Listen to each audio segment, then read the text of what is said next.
Hello and welcome to this very special live rum show set here in the Victorian Arches at Vinopolis, London. I'm Vicky Lech. Now then, with the summer sunshine out in all its glory, al fresco wining and dining is high on the priority list for most of us. And when it comes to your drink of choice, you need not stick with a frosty beer or a cool white wine anymore.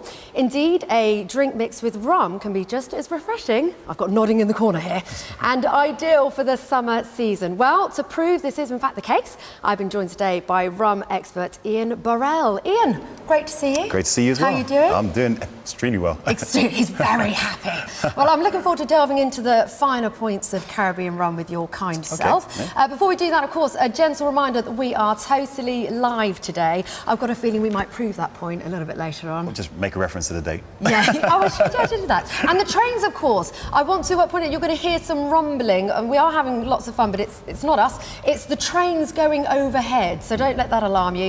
If you have any questions or queries, perhaps you've got some recipe ideas or some recipe-related questions, do pop them into the box below, click submit, and then Ian and myself will get as many of those answered as possible. Yep. Mm-hmm. Shall we go back to basics? Back to basics, yeah. Yes. What is rum? Well, rum is simply the distillate made from sugarcane juice, molasses, or sugarcane syrup. That's what it basically is. But I like to think it's more than that. Rum is a lifestyle, especially in the Caribbean. Yes. Do you know what? I have to say, I agree with you. When I found out I was going to be partaking in this show, first of all, I squealed like a girl. I was very excited.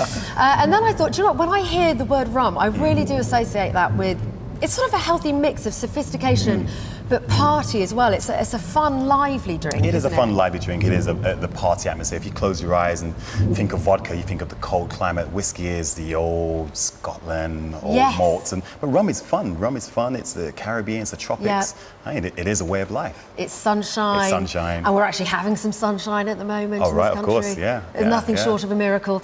Now, I know you are a man that knows everything there is to know about this beautiful nectar.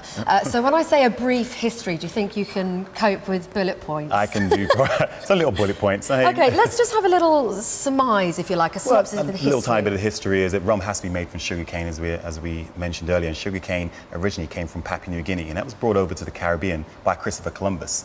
So Columbus planted sugarcane there. It became, it's made from grass, so it grows wildly. Right. All the islands in the Caribbean. You crush the sugarcane, you get the juice from there, you ferment that, you distill it. Right? Once it's distilled, the alcohol comes off of the still, you put that into a barrel, you leave it there to let nature nurture it, give it some love, give it a little bit of colour. Then you put it into a bottle, and hey presto, you have rum. And then you have your rum. We've got a question that's come in, actually. This is from Greg Ryan. Greg, thank you very much. Ian, Greg says, what is it that makes Caribbean rum so special?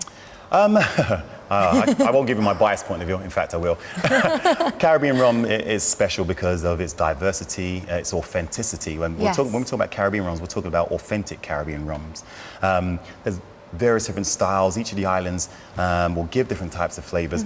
Also, with authentic Caribbean rums, you also have strict guidelines that actually will give it a certain quality and consistency. Things like minimum aging, provenance as well. So that's what makes Caribbean rum special. Authentic Caribbean rum special. Authentic, very important. Very important. Authentic Caribbean rum. Talking about authenticity, we've got a question here from Emma Michaels. Thank you very much, Emma. She says, what does a mark mean to someone like me who can't tell the difference from one rum to another?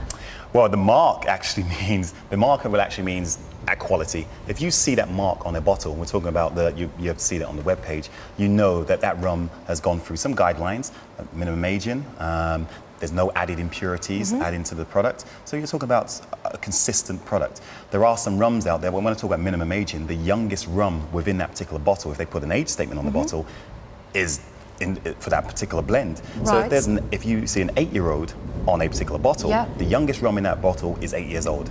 It's not an average age, it's not a Solera age. So that mark is saying to you, this is quality, this is consistency, and there's a governing body that's actually determined that this is a good rum. Okay. Talking about the age of rums, obviously, if you say whiskey, I'm sure lots of you at home will agree. If you hear whiskey, you think the older the better, the more beautiful the drink, the more expensive the drink. Is that how it works with rum as well? Age doesn't always equate to quality, but what what you can actually define from the authentic Caribbean rums is that when you do see an age statement on there, there's a lot of tropical aging going there. When I say tropical aging, it's because the Caribbean's a lot warmer than, say, Cognac region or the malt whiskey Scotland region. It actually, products will actually age about 2 or 3 times faster in the Caribbean. Wow. So, my maths is not that great, but I'm awful. You're sticking, let's use the 8-year-old for example. If there's an 8-year-old on the bottle of Yeah. authentic Caribbean rum, that has the same maturity as a 16 or 24-year-old Scotch, just because of the tropical aging, the 2 or 3 times faster aging of the Caribbean climate. Yeah. So that's what we mean by what's called tropical aging, Okay. and that's the authenticity, and that's Gosh, the mark. how interesting. I had no idea. That's All really right, yeah. interesting. So